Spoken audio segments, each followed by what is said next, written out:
Good morning, everyone.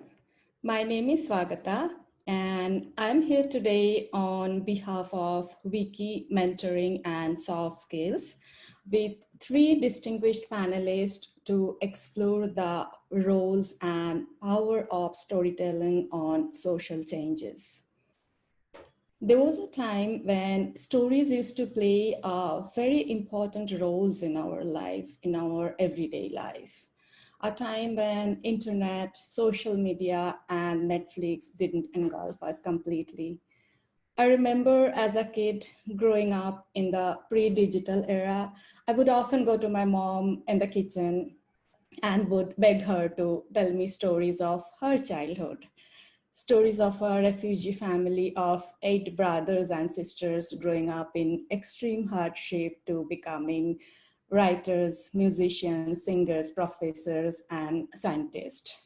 Stories of my uncles and aunts were my inspirations, and I used to love to listen to them over and over again. Today, we're in an age when time is extremely precious and digital media is gradually replacing books and print media. Very unfortunate, but true, and we cannot deny it. However, fortunately, the importance of stories in our lives remains still the same, if not more. Researchers, psychologists, organizational leaders, community builders, they all have acknowledged and accepted the power of storytelling. In fact, impact storytelling is a buzzword today.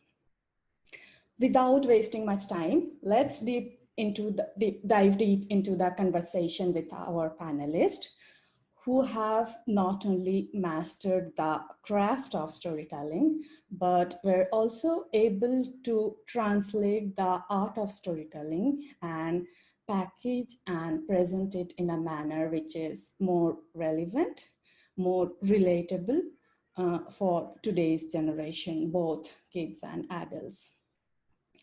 Let me introduce our first panelist, Dipti Mehta. Dipti is an actress, a writer, a speaker, and a script writer at Priya Shakti.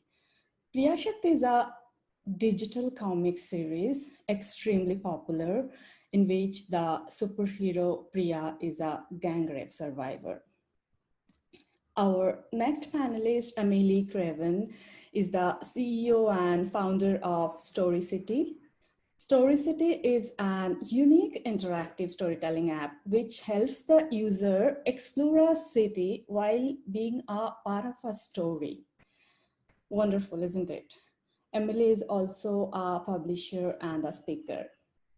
And the next panelist, Sinjini Sengupta, is an author, a columnist, a TEDx speaker, distinguished Toastmaster, actuary, and the national president of WICCI Mentoring and Soft Skills, and founder of Lighthouse.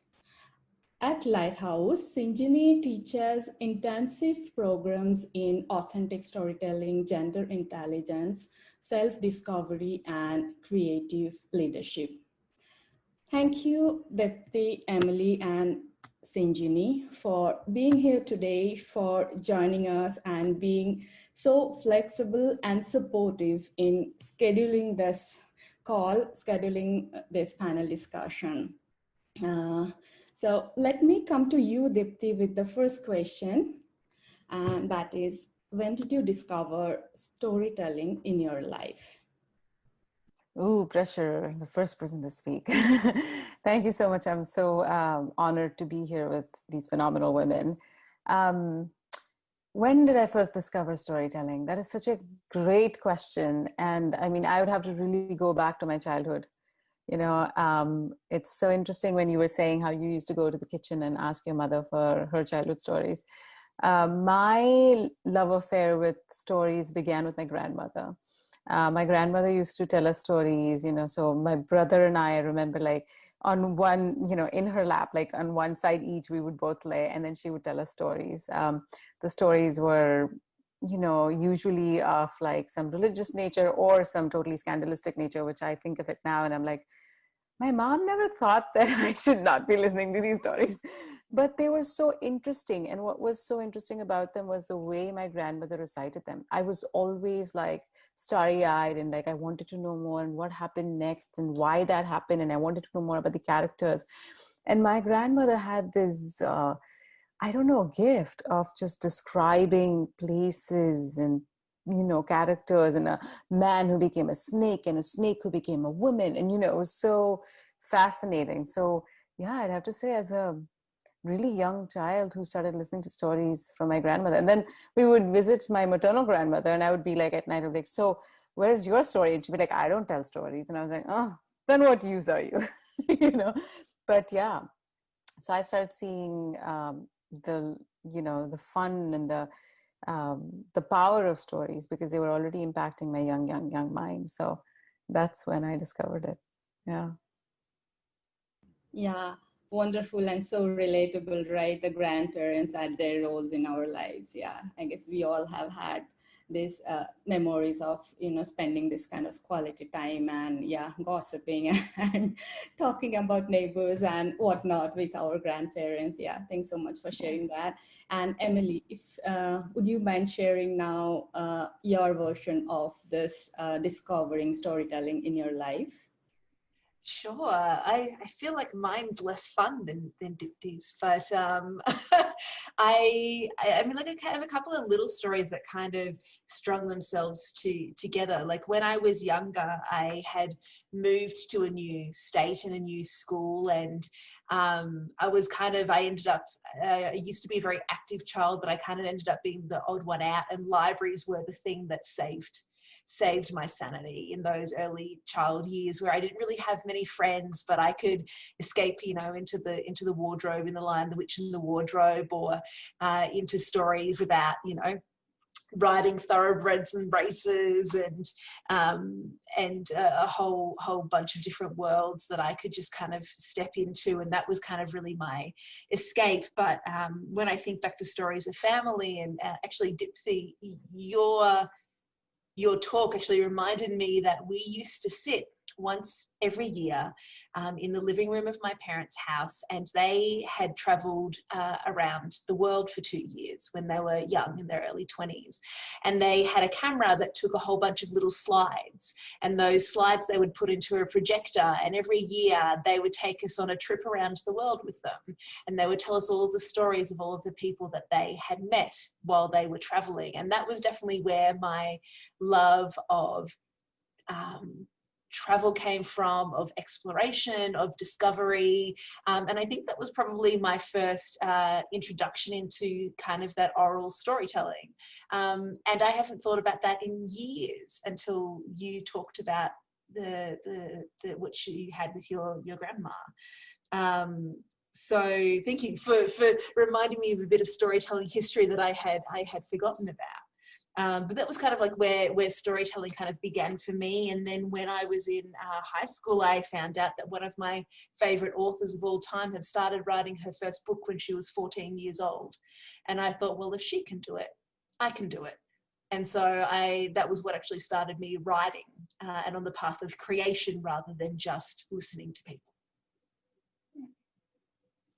Oh wow, wonderful. Like, you know, I love everything you said. Like first, you made that connection at such an early age with books. And that's a huge because a lot of the kids, especially today, you know, don't somehow build that connection because they're introduced into different other formats of stories from such an early age. And then Dipti's mentioned about her grandma reminding you about your, you know, some stories from your younger days that your parents used to share with you. That was so wonderful as well. And you started writing at 14. Wow. I think that's where you found your creative self and started exploring. Wow. Very, very interesting, inspiring. And Sinjini, now your turn to share your early days of storytelling when you found storytelling in your life. Thank you, Shagota. Just as Emily found resonance in Dipti's story, I found resonance in both of these. So, of course, totally looking back at those early years, I don't even know how old I was or whether I could learn to speak my whole sentences. So that typical scene of being in a Calcutta, suburb house, evening power cuts and cups of steaming tea and sitting with the grandma, and in fact my neighborhood grandma as well, because we were like all the neighborhood families. I mean, I grew up and realized that okay, they are different families. I thought we are just too many people, so we live in different houses. And to sit down and to listen to stories of Mahabharata, and to listen to stories exactly as Swagata, you yourself were telling about them crossing. I mean, my next door grandmother, she walked 7 days, 7 nights to cross the border with little children, the youngest being 6 months, and feeding on her.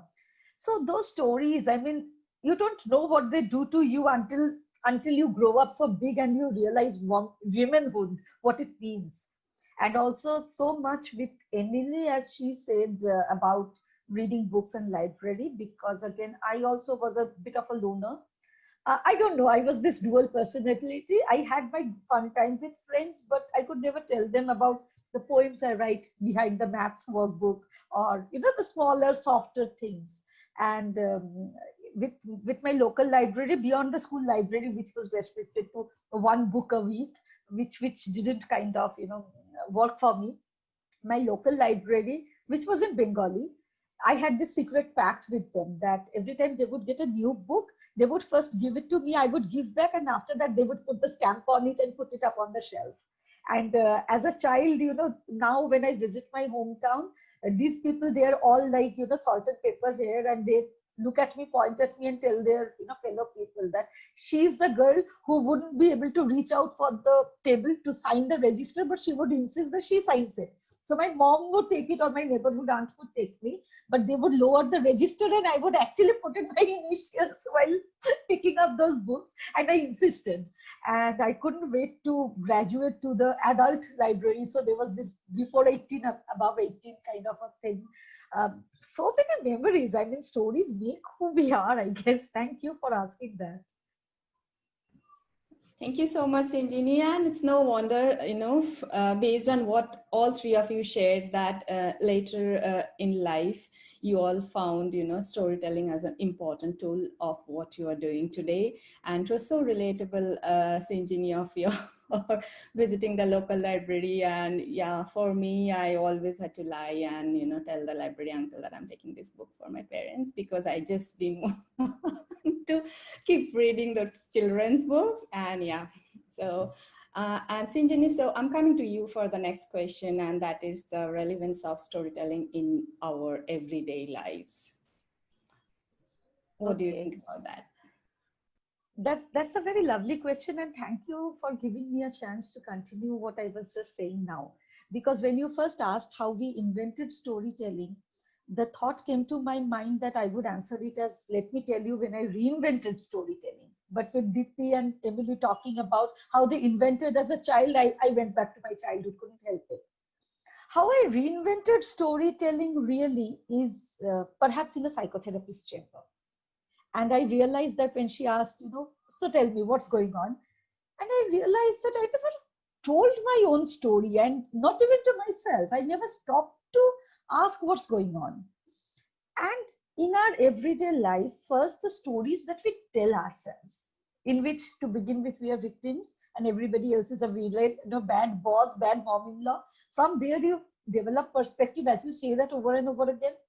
Also to realize that so many other people are in my place, but we all pretend as if everything's okay and photograph pictures.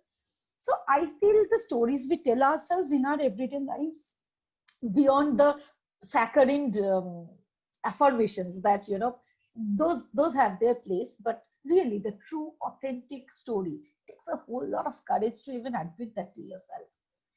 And in everyday life, of course, since I think, quite a few of us here also are parents, right? I mean, even before your child starts to speak, you tell them that don't go near fire, it can hurt, or, don't eat this and you will be healthy, this is nutritious, or if you study this, you grow up to become that.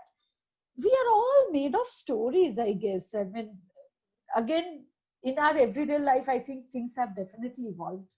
long back, maybe cavemen and cave women told stories even when they didn't know language. So we archaeologists talk about, stick figures on the cave walls. Over time, it has changed. Over time, power has changed. But now it's a very strange time, because storytelling is coming back in a very different way. And stories are doing what we wish numbers did for so long. Numbers didn't do that. Numbers couldn't get our hearts. Number couldn't get our heads, really stick with that vision. And now storytelling is becoming more of everyday life than it was. It's no more about children. It's about us. Great, and thank you for sharing your story, Sanjini, and being so authentic. And I also, that's kind of my takeaway from what you said just now is like, the stories you tell yourself about you is so important, and that truly, kind of shape us who we are. And great insights. And Emily, if I could ask the same question to you now, about what's the relevance of storytelling in our everyday lives? Yeah, I mean, Sanjini was so eloquent about it. I fear that I don't really have all that much extra to say, because I mean, like, as you said, like the stories that we tell ourselves are the stories that we start to believe, right? And so when you consider people's experiences, like stories are the way that we connect. They are the things that build our sense of belonging, that build understanding, that build empathy. And so those stories are the ones that we tell others to do this connection and do this understanding. Like, we're bred to know that stories do this. And so like the stories that we, as Sanjini said, is that we tell ourselves, have that same effect. And so if we tell those negative stories to ourselves, then that affects how we see the world and we see the possibilities, and it limits our ability to imagine those possibilities and opportunities. And I think that what a lot of people don't realize about stories is that telling stories is taking a lonely experience to a shared experience, right? It's taking that thing that you think that you are the only one that feels this or goes through this, and through that it transforms it into something that other people can connect to and understand and empathize with and share. And for us to realize that we're not alone and we're not as horrible as we think we are, and we have all of these infinite possibilities inside us. And when we take on that vulnerability, because stories are inherently vulnerable, you're sharing something about yourself, you're sharing something about who you are, and you're sharing something about how you see the world. To make those connections, you have to let that kind of vulnerability come through, and it's a very scary thing. But what you get when you do that outreach and you tell those kind of stories and you make those connections and you build that shared experience, is you get something that is beyond yourself. And I think that that's the wonderful thing that stories do, and why I encourage people to tell stories, not only about the good times, but about the hard times and the bad times. That was why I told you guys the story of, my parents who traveled overseas and had wonderful times. But then that's why I also shared the fact that I was an outcast and I was lonely in school and I went to the library to read, because both of those things are true. And both of those things create those connections to other people. And both of those stories have a little bit of vulnerability in them as well. And when you can tell those stories, you can stories help us build a better life for ourselves. And even science talks about how in your brain, you don't actually, yes, you can physically experience things and it feels real, but if you actually visualize stories in your mind and you visualize yourself going through all of the steps of winning an award you haven't won yet, and feeling the celebration and feeling all of the good things that come with that, your brain actually experiences that as being as real as the physical things that actually happen to you. So those stories matter, the stories that we tell ourselves, the stories that we tell other people. And so to me, that's why I feel that everybody can use stories to make their lives take on meaning to connect and to build understanding. Thank you, Emily. That was so insightful. I love the idea of the what you said about it, and also completely agree that bringing out, being able to bring out your personal experiences, your vulnerability, and being able to share that with others when it becomes a part of a collective experience, and you know that helps you build that connections with other people in the society. And at the end of the day, we are it's a collective experience, and the experience we are able to create as a part of the community for ourselves as well as for everyone around us. Thanks so much for sharing that. And now, Dipti, I'm coming to you with the same questions about the relevance of storytelling in our everyday lives. Thank you. Oh gosh, I really don't have much to add because Sanjini and Emily did such a great job of like explaining what it is, right? It's like storytelling is all we have. There is nothing else. Like if you think about it, we as human beings are always talking about what happened to us, to others, to I mean, when I'm giving a talk or teaching a workshop, I'll ask people, how many of you think you're storytellers? And two hands will go up. And I was like, are you kidding me? All of you are. Some of you might get paid by doing it, like I do, but all of you are. Because look at what happens when you go to work in the morning. You're talking about what happened when you were trying to make that cup of coffee. That's a story. That moment is not happening right now. You're revisiting that moment. And when you revisit that, you add emotions, you add colors and texture and everything. And people experience that, building connections, like you very rightfully said, Emily.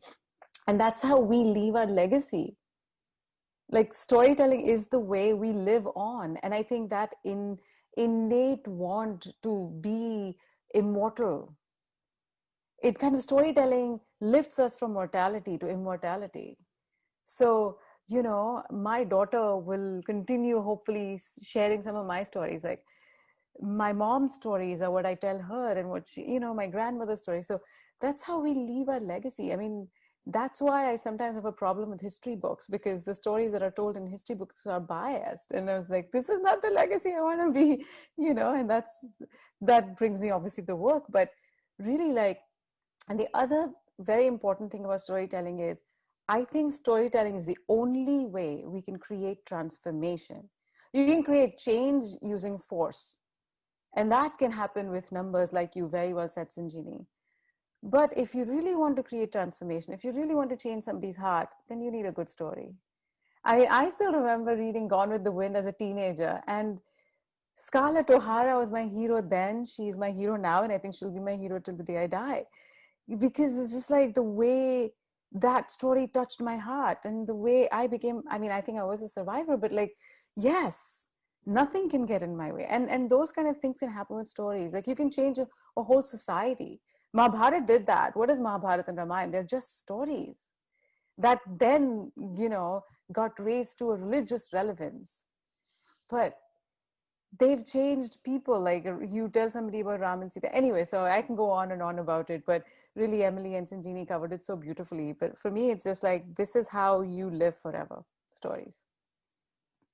Thank you, Dipti. And I must say that all three of you covered it so beautifully and kind of touched upon topics and, things that it's quite unique for, especially I loved what you said about like leaving our legacy through our stories, and you are living your stories and which your child is maybe going to pass on to her child, and that's the way we live, and that's so wonderful. And also storytelling being a very important tool, a very important component of change making and making that social transformation. Yeah, beautiful. And now Emily, if I could ask you the third question, how do you connect storytelling to social impact? I think that as kind of has been discussed here a little bit, like those stories are the things that connect us and build empathy. And if we want to change the hearts and minds, as Dipti said, you have to bring emotion into it, and you have to bring story into it. And so empathy comes from getting people to step into somebody else's shoes and kind of seeing things from a different point of view. And so we, all of us on this panel, do that in different ways.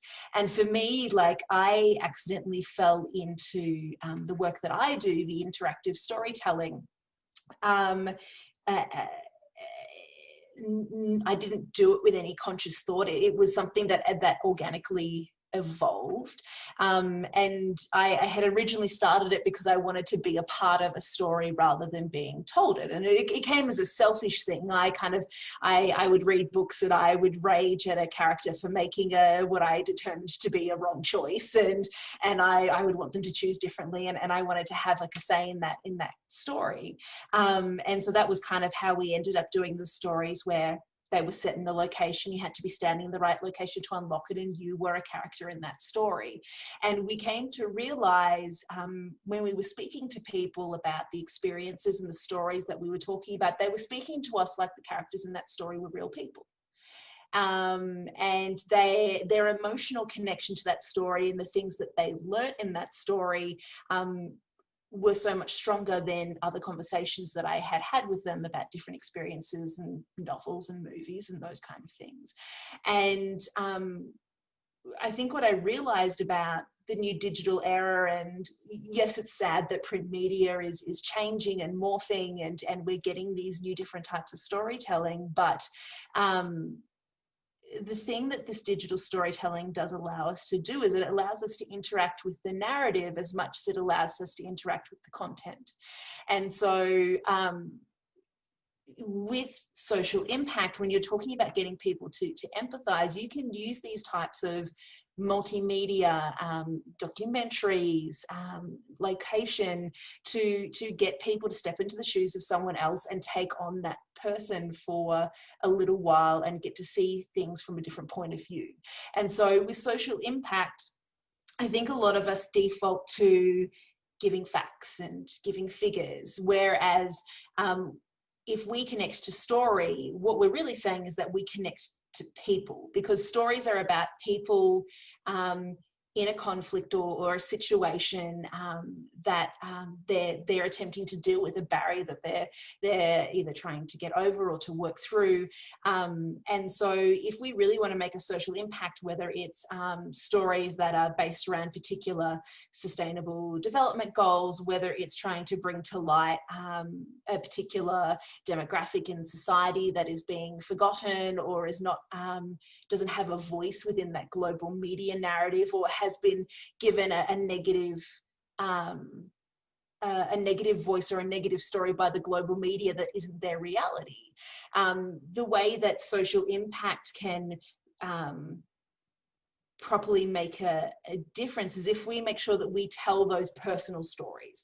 So not just the big narrative with the facts and the science, but also those personal, like individual community stories where we not only bring people into other people's lives, but we invite them to step into other people's shoes.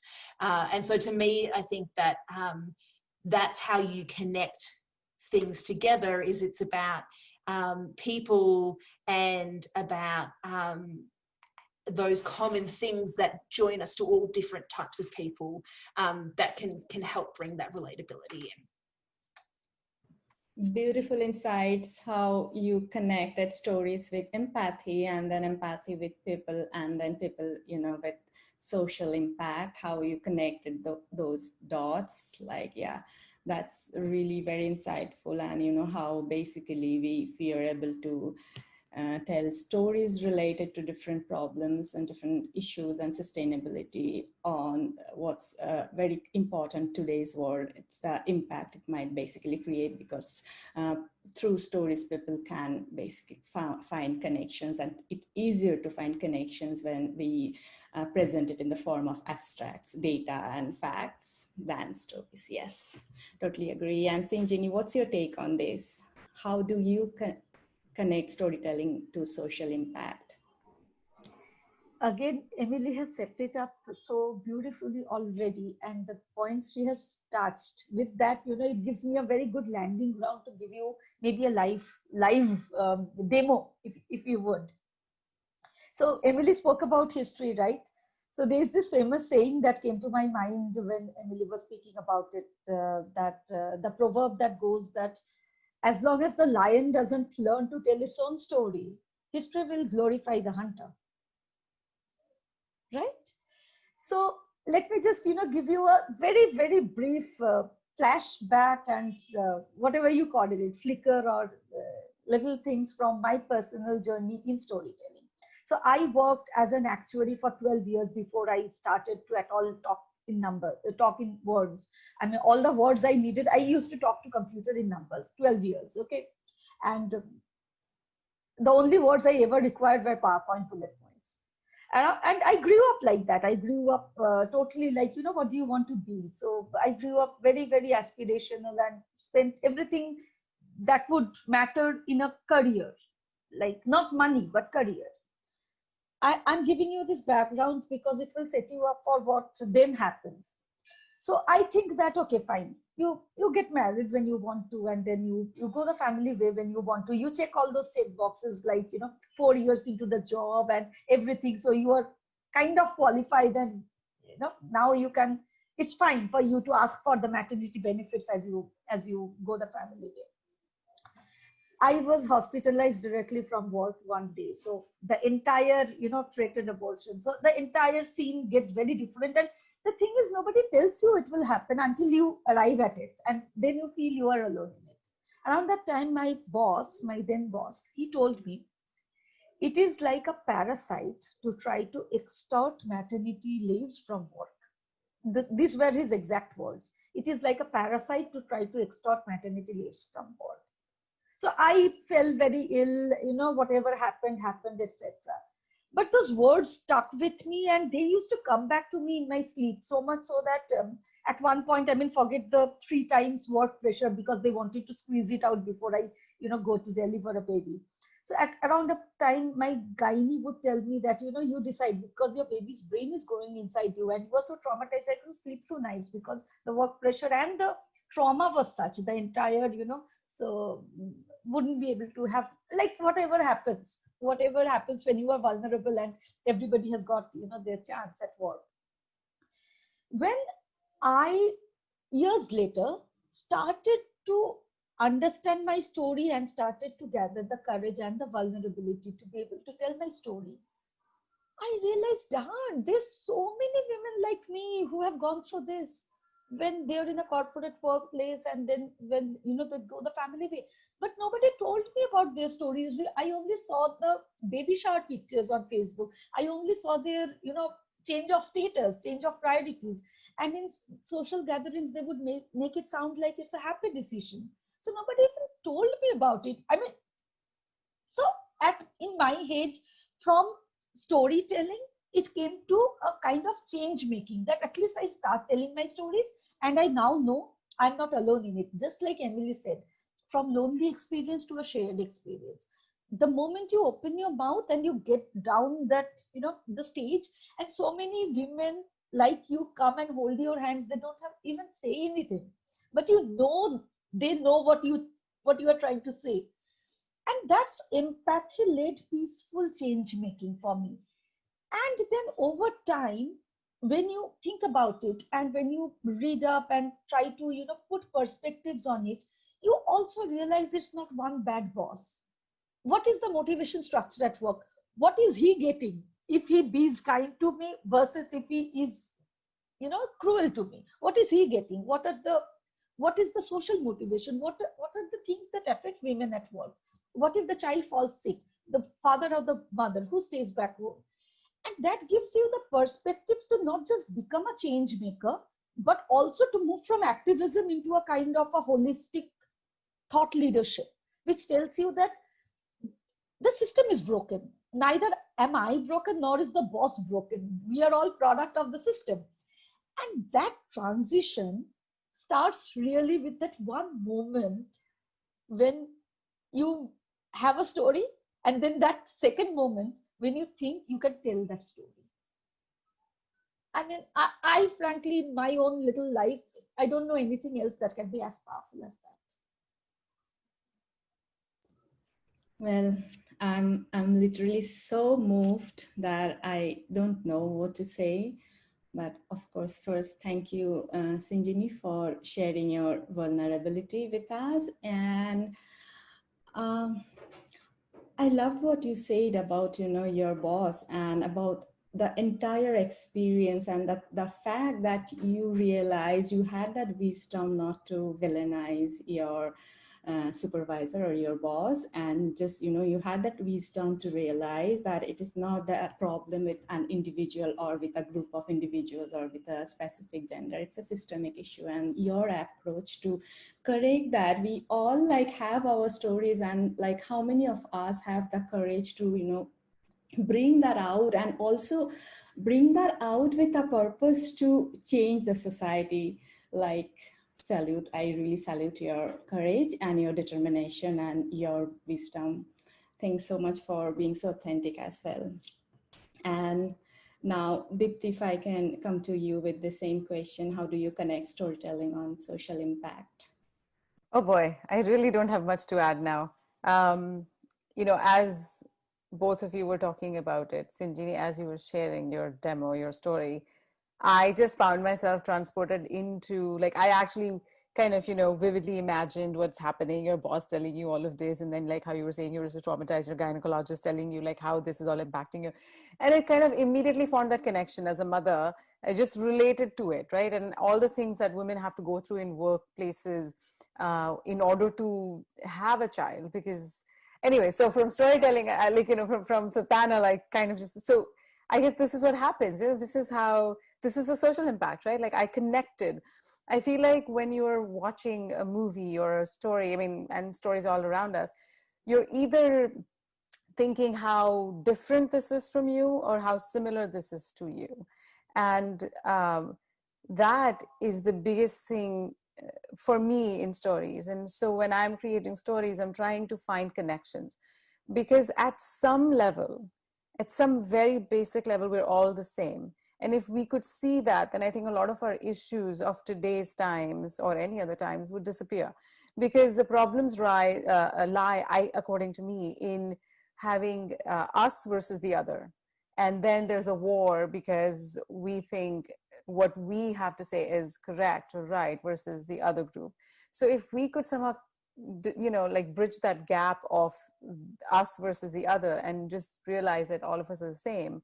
And so at a very basic level, that's the social impact storytelling can do. So for example, when I perform my show, which is all about people who live in and around the brothels, my audiences come from a totally different world. Most of them have never been to a brothel, or don't really know much about the lives in the brothels. And when they are starting to watch the play, they are watching a story of a prostitute and her daughter. By the end of the play, what they're witnessing is a story of a mother who'll do anything for survival for her daughter. And that has bridged the gap. Like when an audience member comes to me and says, like, I love the character of a mother, they're not telling me that they love the character of a prostitute. They found a connection. And so I think that at a very basic level, that is a social impact storytelling can have, by connecting us. I mean, again, it depends on how you're telling a story. Like Sinjini very well said, like she consciously chose to, rather than villainizing, to just look at the holistic of it, like looking at the issue in the system. And that's been my thing too, or I've arrived to that over time. Like, I grew up as a man-hating feminist. All men were watching this. I'm sorry in advance. But from there to like really reaching to a point, like, why are men like these? Why are men thinking like this? Why do they think it's okay to not, at again, a very basic level, not listen to a woman or not give her credibility? And that happens in pretty much all households, where a man doesn't give the same credibility to a woman that they will to a man. Why? And then to look at the issue at a systemic level, as a social level versus like a individual level, and that can create a huge impact. So yeah, I mean, there's a lot more to say about it, but I think, after listening to Emily and Sanjini, I think this is all I want to add at this point. Yeah, I totally agree. And I remember we have spoken about it before about, not wanting to villainize you. I mean, I remember you had your this views about, yeah, feminism and men hating and all these things. Totally connect. Yeah, I can connect. And also very important for us to realize that it's when we can, approach it from a systemic point of view, then I guess a lot of our frustrations and our anger, we can, it gets diluted.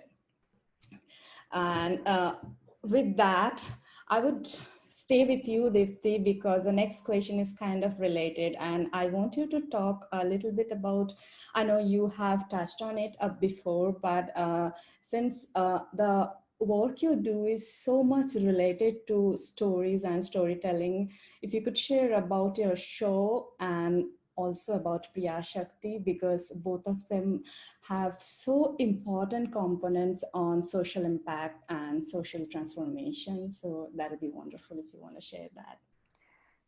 Thank you for asking me about that. It's, both are very close to my heart. I think storytelling inherently, or people who become like official storytellers, because everybody's a storyteller, as I said, it, in my case at least, and in a lot of people's cases, it comes from a place where you see something and it's either not okay, or you'd like to have a different narrative, like Sinjini said, right? Like, as long as lion is not telling his story, the hunter will always be glorified, right? So for me, growing up, I saw such a lack of women having a voice. Or yeah, there was this like women didn't even think that they could have a voice, so they weren't even aware that they didn't have a voice, and that was very disturbing as a even as a young child. And so it was always something that kind of was the back of my mind. But then I was an actress and I was very happy doing my work until I came to US and realized that there wasn't any work, like real work as an actor, for somebody who looked like me, somebody who spoke like me. They couldn't place me. And, it's their job. They need to find a box that they can fit you in. And they couldn't find one for me. So I had to create one for myself. It's a very shapeless box. But so I kind of, in a very selfish way, wanted to create work for myself as an actor. And so, this thing of giving voice to women kind of always stayed with me. And so that's how I created Honor, Confessions of a Mumbai Courtesan, because I really wanted to tell a story about relationships, but in a very unlikely place, a place where people don't think about relationships. Like, I usually, when I'm pitching my show, I usually ask people like what they think of when they hear the word brothel or a red light district or a prostitute. They will never tell me like answers will never be words like family, laughter, innocence, dream, none of that, as if none of that exists. So I kind of wanted to create a slice of life as it really is. Of course, there is all of those dark things, the money and the power and the abuse and the sex and all of that. But there is also children. There's also mothers. There's also, fathers. There's also uh, unlikely families, and there's friendship, and there's laughter, and there's ambition. And so I created the show in order to bridge that gap of us versus the other, and so that the stigma can be broken around people in the red light districts. So that's how Honor, Confessions of a Mumbai Courtesan got created. And then as I was going through iterations of it over the years, I somehow found Draupadi and brought her into the show to tell her story, because for some reason, Draupadi is really also close to my heart, because on one side, she was such a powerful woman, born out of fire, with all of that beauty and all of that anger and all of like everything a woman could have, right? And such powerlessness on the other side, such objectification of her, her person throughout her life. So I thought, so that's how Honor, Confessions of a Mumbai Courtesan became like a whole different beast. And Fortunately, I was able to make connections with the real change makers on the ground, the nonprofit organizations that somehow I got connected to via the show. And I got to actually connect with some of the girls who were born and brought up in red light districts and who had found a way to come to the US to study. And, it was such a heartwarming thought to have these girls doing what they, what people didn't think was possible for them. And in one of those performances, Ram Devineni was in the audience, and he's the founder of Priya Shakti. He's a documentary filmmaker and now a comic book genius. So later on, after a few years of having seen the show, he contacted me as he was working on this third chapter, and he wanted, so he wanted a writer, and he wanted to commission me to write it. And that was about Priya, who's a superhero, he used to be a gang rape survivor, who's now become a superhero and rides a tiger called Sahas, who rescues the whole village of trafficked girls. So Priya and the Lost Girls, which is the third chapter in the series of Priya Shakti, was what was born out of that conversation. And I was so honored and grateful to be brought on board for that comic. And again, trying to stay very true to finding where the issue lies versus villainizing individuals or people. Like, we stayed with that theme. I've stayed with that theme with my show as well, where with Honor, Confessions of a Mumbai Courtesan, I try to present the truth of the characters versus, the judgment on the characters. And when we were writing the comic book, I wanted to bring in the qualities that we detest, so instead of a trafficker, we created a lava monster who represents all of those qualities that traffickers might represent. And we presented it in a way that was non-villainizing to a single individual.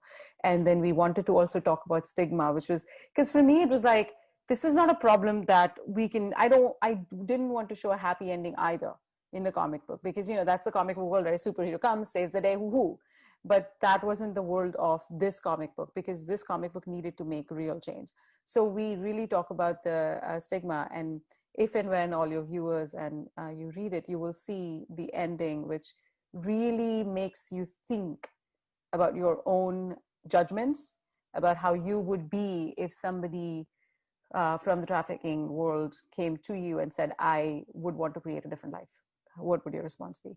So yeah, sorry, really long answer, but that's the show. And that's how I got started on the path of creating I've been writing stories for a long time, but really on the level that it's now at, it was really out of the need for being seen as a South Asian and not having to worry about somebody needing to put me in a box. Wonderful, amazing. And I must say, it's kind of a disclosure that I'm extremely biased about her show as well as about Priya as a character, and both like also all the books of Priya. And yeah, and what really stood out for me is, of course, your talent, your creativity, and your personality, but beyond everything, that your passion for searching the truth, and then trying to look at the issue through that lens, lens of truth, that okay, what's the issue, and let's address that, forget about everything else, and let's not really try to villainize a community or a gender or anything else.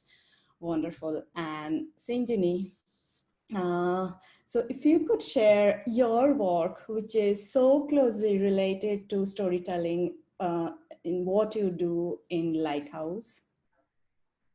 That's a very interesting question, because right now, at the point in life that I am in, I am trying to figure out that. So what exactly I'm doing is, okay, so this is where I want to begin. I feel that what is it that we need to do? Because there's this one way of looking at what the world needs and trying to see where I can place that. But that was too many things, that was overwhelming. So I came back to myself and said that what can I do? And what is it I need as a person? So essentially, the concept of the standard, now it is a buzzword, ikigai. What are you good at? What you love to do? What the world needs, and what they would pay for. So trying to somewhere find a common goal there. I spent 12 years as an actuary, as I already shared with you. And I wrote a book. In fact, I wrote a story that was made into a film that was thankfully, I'm like totally went off the roof, was screened at the Cannes Film Festival, won a number of a number of international awards. In fact, I won the best screenwriter among 570 films internationally. So best film Boston, etc., etc. I actually, I have been on a miraculous journey. So I was offered a book contract by a traditional publisher, very well known here. So I signed the contract first and then wrote it into a book, because he saw the movie, and he said that this belongs to a book. So I wrote that. In fact, the same month, November 2007, my book came out, and my first TEDx, which was on gender sensitive parenting. My more recent TEDx was on women and workplaces. So I have been in theaters because my husband is fully in theater. So these are all in-house. So I have been part of his filmmaking. I have been speaking a lot on gender. I have also been a Toastmaster with many speeches and talking vulnerability and womanhood. So I was, for a while, especially around the lockdown, was trying to fix all these pieces into one shape. And just as Deepti said, a shapeless box. And then, I had this moment of epiphany. That one, I think we don't give ourselves creative permission. What I'm trying to do is to see where my creativity fits in a professional mold, but we don't need to do that.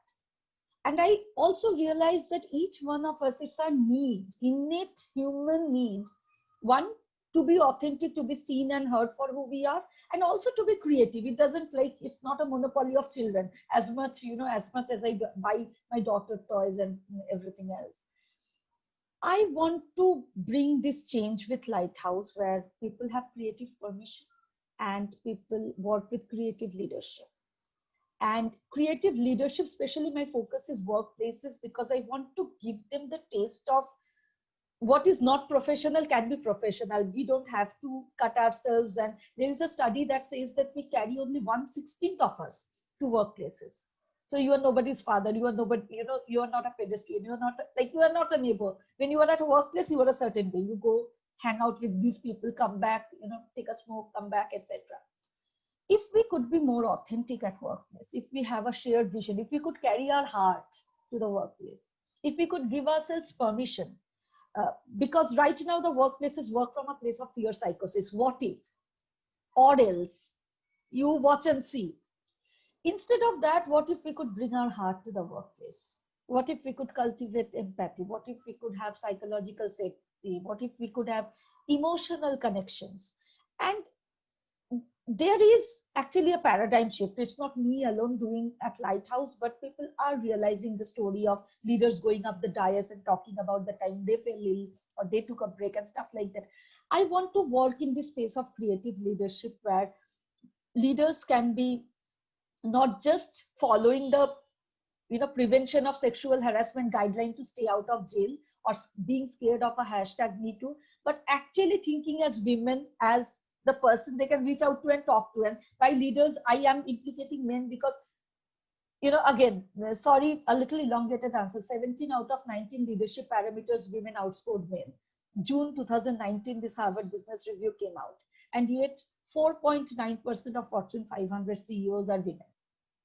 A whopping 95.1% are men. So we need to, again, to borrow from Deepti, and also I'm very inspired by the work of Emily. The word they're constantly bringing in is empathy and the other. There's no other. There's no other. We just have to connect to that person inside us, the human inside us. And if we can revolutionize the workplace to become more authentic, to become more creative, to become more emotionally safe, to change the motivation culture, to change the colors of the walls, to change the portrayals on the wall, like what is success, a briefcase man or a pregnant woman in pink. If we could do that, and that is what I want to do with Lighthouse. My model is storytelling, change making, and creative leadership. And I want to bring creative leadership to color the workplaces. That's my big vision. Awesome. I think the best way to define what you are doing is, or maybe to define you, is where talent, creativity meets intention, courage, and empathy. This is a combination of everything. And Emily, now it's your turn to share your stories of Story City, if you could. Thank you. I just wanted to comment a little bit on Dipti and Sanjeeni's stories. With Dipti, I think that like your story of what you do with your show and what you do with the comic books is like the perfect example of why fiction is so incredibly important. Like a lot of people believe that it's just for entertainment, but you can say things and truth in fiction that you cannot say in documentaries, in non-fiction stories, because as soon as people see, whether it's someone's like, you know, real life experience, or whether it's someone's you know, like social post or whichever, like it immediately becomes an opinion that is political that they will react to. But when you put those kind of issues into fiction and allow people to be like, oh well, this isn't real, then they kind of get to be drawn into that, and they see that side of things, and the truth sneak up on them and sneak into their brains. And I think that what you do is just that beautiful, perfect example of that. And the same with Sanjeeni, like something that so a couple of friends of mine here in the town that we live in work with entrepreneurial women to help them tell their authentic stories. And one of the things that my friend really loves to say is that just because we're not serious all the time doesn't mean we're not professional. And you know, you don't have to turn up in the suit to be professional. You can turn up as you are, and still have that professional vibe to you, but bring all of yourself and your heart, as you said, to work. And so I just wanted to just reach out to both of you and tell you how much your stories touched me and spoke to me about how storytelling happens across so many ranges of different things. With the things that we do at Story City, our main mission is to empower creatives and communities to tell stories in the cities that they love. All too often, particularly when people search to have careers in the creative industry, they have to move away from the places that they love to have that career. They move to the bigger cities that they can't afford and take culture with them. And they leave the places that they started off in behind with a little less culture, with a little less stories, with a little less of what makes those places wonderful. And you see this a lot in cities across the world, where Japan's really suffering because a whole of their young people have moved to Tokyo to have successful careers, and they've left the farming villages and in the outer areas of Japan close to ghost towns with no one to pick up what made those towns wonderful. And you see that you know, in places in America and Australia and India, where we kind of lose who we are because the people who tell those stories leave, and the communities that are left don't necessarily understand how to do that storytelling. And so what I am hoping that we build with Story City as a platform is that we want to make it a platform that anybody can tell stories that you can step into. And so you don't need to know how to code. You don't need to know how to understand, like, how to tell stories straight off the bat. Like, the idea behind the platform is that we provide the upskilling to those communities. We take them through that storytelling, through that transmedia. How do you make stories interactive? How do you tell your stories? And how do you invite people to step into them? And how do you use the power of locations and of your culture to get people to step into that fantasy, to accept those hidden truths that are in those stories, and to connect to that place. And when you look at things like these locations and places just have this gravity to them. We all remember where we were the first time we, you know, got our first kiss, when we found out that we were pregnant, when we got married or engaged, when we found out someone close to us had died, like when we had first learned to love or forgive or to hate. Like, we actually have like physical places that are associated in our brain to those stories. And so if we can take those stories, and if we can take those locations, and we can allow allow other people to have those connections.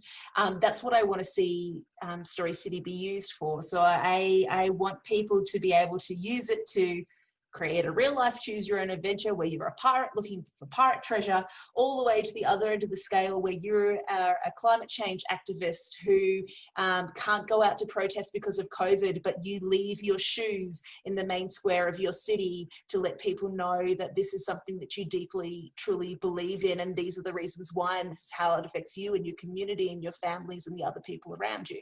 And so like you can have all of those stories being told, and we want to be able to provide that platform for the world's stories, because it's, to us, like a lot of the money goes into those big productions and those massive movies and those traveling exhibits, but it's the local stories that matter.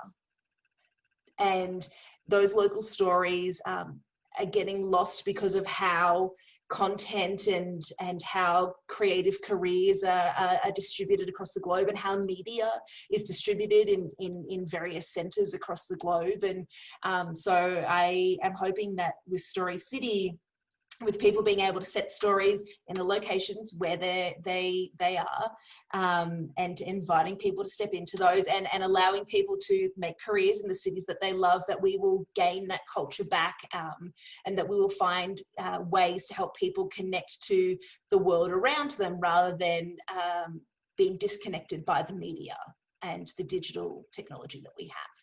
So that's kind of like what we're trying to do at Story City.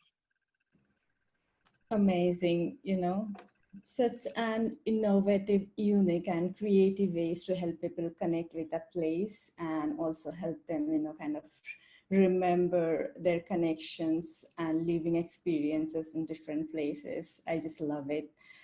And I want to wrap up this panel with one last question, and I'm coming to you, Amelie, with the last question. That's if you could share one quick tip for better storytelling for all the listeners.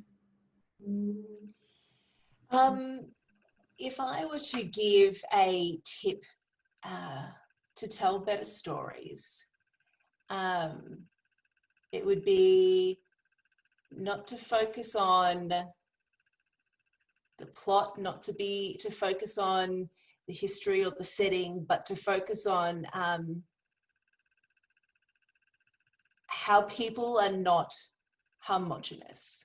So how the complexities of people, as we've talked about several times in this panel, not the baddie hasn't always wholly been a villain and born that way from birth, and the goodie has done a lot of dodgy things and made mistakes in their life that they potentially don't want other people to remember. And so when you think about stories and storytelling, think about the fact that people are not black and white.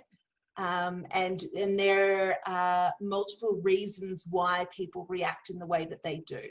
And if you can help communicate the complexities of people and help us to think more complexly about people from all walks of life, then those judgments that we place on people and those polar opposite lines that we draw because of politics and all of those kind of things, I think that by teaching people that skill, like that's what you should look at in your stories, that complexity is what will draw people in and have them arguing and having them have conversations, because you want them to have the conversations, because the conversation is as important a part of the storytelling as the witnessing of that story. Great, thank you. Thanks for sharing such a great insight. And Dipti, what's your tip for better storytelling? That's a really good question. I would say actually kind of two things mixed in one. There's no such thing as writing. There's only rewriting. And that kind of relieves you off of the pressure of having to put down perfection on the paper. So I always talk about this because when I was doing my PhD, my mentor and in the writing class, we were hammered, this was hammered in, that there's no such thing as writing, there's only rewriting. And so yeah, just write. Don't think too much about what comes out. you were always going to do a rewrite. So, you know, you can always like, I mean, if I just talk about Honor, it started with 3 characters and 10 minutes or 20 minutes of content. And then it moved on to being 5 characters, and then it went to 4 characters, and then it came to 7 characters. Like I had to kill characters, I had to, you know, give birth to characters. All those things happened during the 10 years that the play has lived, and who knows what next will happen. The other thing is, all challenges, external and internal, are part of the process. Don't let anybody tell you your story is not good or you're not a good storyteller. Just consider that as a challenge. Take what's valuable, leave the rest. I guess that would be that would be it. Wonderful. Just start writing from tomorrow, whoever are listening to this panel, and just have faith, just believe in yourself and your creative freedom. That's it. And yeah. And Sinjini, what's your tip for a better storytelling for all the listeners? Thank you, Swagata. That's a difficult question, but again, thank you to Emily and Dipti chefs. They have again set the stage so right. Emily spoke about the joy, and Dipti spoke about the permission to make mistakes, which has both the big things covered. I think if there's one thing I can tell each one of you who's listening, it would be about the importance or the need or the implication of stories, which is to say, better expressed in a quote. Please know that people won't believe how much you care unless they know why you care. People won't believe how much you care unless they know why you care. And why you care, and especially if you are one of those who's reinventing their careers or in a leadership program where they are in a leadership position where they are having to motivate others but need to know, their own why.